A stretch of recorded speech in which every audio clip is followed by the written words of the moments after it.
咱擱來關心中國講要恢復兩岸的直航，中國國台辦擱特別強調，這問題攏是卡佇咧民進黨政府。不過，咱民航規劃表示講，目前實際需求其實無遐爾啊濟。劉偉輝也講，中國想要恢復直航的地點，其實搬飛輪機的航線真濟，成本嘛比直飛也擱較低。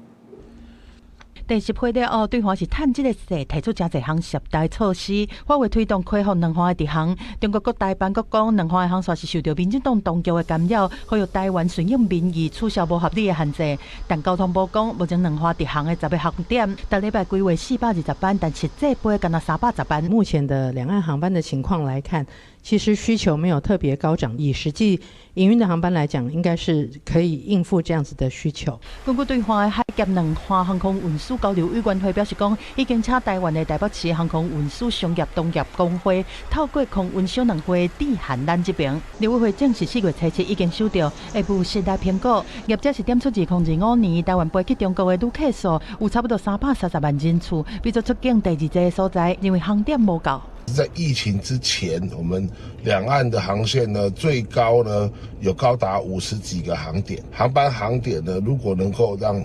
交由市場自由來決定，可能這是一個比較適合的一種市場的運營方式。這些航點每一個地方，它都有一些台商在那邊投資，但是台商的人數絕對不足以支撐一條航線的持續經營。它必須要有台灣這邊的去的旅客，也必須要有那邊來的旅客。陸委會副主任劉文傑強調講，對方希望恢復的航點是包括烏魯木齊、西安、蘭州這城市，唔那轉機的航線濟，成本嘛比直飛較低。記者綜合報道。